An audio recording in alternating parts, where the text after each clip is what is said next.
ഇപ്പോൾ ഡോക്ടർ നമ്മളിപ്പം നമ്മുടെ നാട്ടിൽ പനീൻ്റെ ഒരു സമയമാണ് എന്ന് പറഞ്ഞു. അപ്പം ഈവൻ ഇപ്പോൾ ഞാൻ മനസ്സിലാക്കിയത് പ്രവാസികൾ വരെ നാട്ടിലേക്ക് ലീവ് സമയം നീട്ടി തുടങ്ങിയിട്ടുണ്ട്.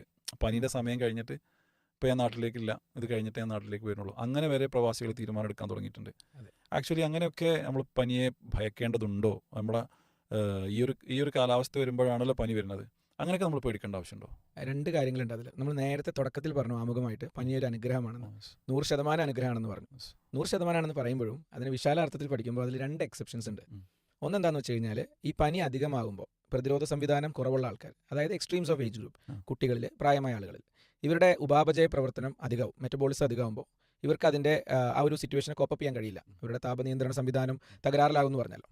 അങ്ങനെ വരുമ്പോൾ കുട്ടികളിലാണെങ്കിൽ ഈ ഫിബ്രൈൽ സീഷർ, ഇപ്പോൾ അദ്ദേഹം ചോദിച്ച ചോദ്യം അതാണ്. ഒരു പനിയാണ് ഈ പറയുന്ന അപസ്മാരത്തെ ഉണ്ടാക്കുന്നത്. അപസ്മാരം എന്ന് പറയാൻ കഴിയില്ല, എന്നാലും അതിൻ്റെ ഗണത്തിൽപ്പെടുത്താവുന്ന febrile seizure, reversible cause of seizure ഉണ്ടാവുന്നത് പിന്നെ എന്താ പറയുക, ഈ പറയുന്ന പനിയാണ്. അതുപോലെ പ്രായമായ ആളുകളിൽ ഇത്തരം പേഷ്യൻസിന് ഈ പനി കൂടി സോഡിയം കുറയുക, അല്ലേ, അല്ലെങ്കിൽ ഷുഗർ കുറയുക, അത് മെറ്റബോളിക് അബ്നോർമാലിറ്റീസ് ഉണ്ടാവും. അപ്പോൾ ഈ 2 കേസുകളിലും പനി അവരെ കോംപ്ലിക്കേറ്റ് ചെയ്യും. കോംപ്ലിക്കേറ്റ് ചെയ്യാനുള്ള അടിസ്ഥാന ധാതു, അതിൻ്റെ കാരണം എന്താണ്? പ്രതിരോധം കുറവുള്ളതാണ്.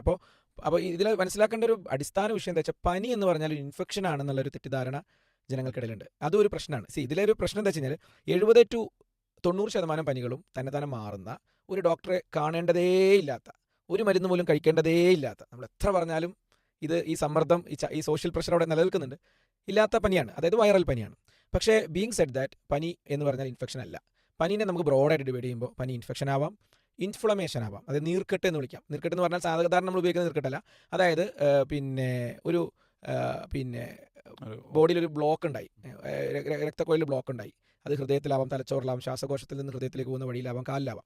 അങ്ങനെ ഉണ്ടാകുന്ന ബ്ലോക്കിൻ്റെ ഭാഗമായിട്ട് പനി വരാം. അതുപോലെ തന്നെ ഓട്ടോ ഇമ്മ്യൂൺ ഡിസീസ്, ശരീരത്തിൻ്റെ പ്രതിരോധ സംവിധാനം ശരീരത്തിനെതിരെ തന്നെ പ്രതികരിക്കുന്ന അവസ്ഥ, നമ്മൾ ഈ വാദം പോലുള്ള രോഗങ്ങൾ, അത്തരം രോഗങ്ങളിലും പനി ഉണ്ടാകും. അതുപോലെ തന്നെ ക്യാൻസറിലും പനി ഉണ്ടാകാം. അപ്പോൾ ഒരിക്കലും ഒരു 3 ദിവസത്തെ പനിക്ക് ഇങ്ങനെ കാട് കയറി ചിന്തിക്കേണ്ട ആവശ്യമില്ല. അപ്പോൾ പനിയെ ഭയക്കണോ എന്ന് ചോദിച്ചാൽ ഒറ്റ ഉത്തരം ഭയക്കേണ്ടതില്ല എന്നാണ്. ഒരുപാട് ദിവസമായിട്ടും പനീനെ നിസ്സാരമായിട്ട് കാണണമെന്ന് ചോദിച്ചാൽ അതിൻ്റെ ഉത്തരം നിസ്സാരമായിട്ട് കാണാൻ പാടില്ല എന്നാണ്. അപ്പോൾ ഒരു മിതത്വം പനിയുടെ വിഷയത്തിൽ വേണം. അപ്പോൾ എല്ലാത്തിനും ഒരു കോൺടെക്സ്റ്റ് ഉണ്ട്, എല്ലാത്തിനും നമ്മളൊരു സാഹചര്യ തെളിവുകൾ വെച്ചിട്ടാണ് നോക്കുക. 3 ദിവസത്തിൻ്റെ താഴെയുള്ള പനി, 3 എന്നുള്ളതാണ് മാജിക് നമ്പർ. 3 ദിവസത്തിൻ്റെ താഴെയുള്ള ഒരു പനീനെയും സാധാരണഗതിയിൽ സാധാരണ ആളുകളിൽ, ഇമ്മ്യൂണിറ്റി ഉള്ള ആളുകളിൽ ഗൗരവത്തിൽ എടുക്കേണ്ടതില്ല. അപ്പോൾ ചോദ്യത്തിലേക്ക് വരാം. ഗൾഫിൽ നിന്ന് വരുന്ന പ്രവാസികൾ നാട്ടിലുണ്ടാകുന്ന ജലദോഷപ്പനിയെ ഭയക്കേണ്ടതുണ്ടോ എന്ന് വെച്ചാൽ ഞാൻ പറയാം, കുറഞ്ഞ കാല ജീവിതം ആസ്വദിക്കാൻ തീരുമാനിക്കുക. അനാവശ്യമായ ഭയങ്ങളുടെ പേരിൽ നല്ല നിമിഷങ്ങളെ നഷ്ടപ്പെടുത്താതിരിക്കുക.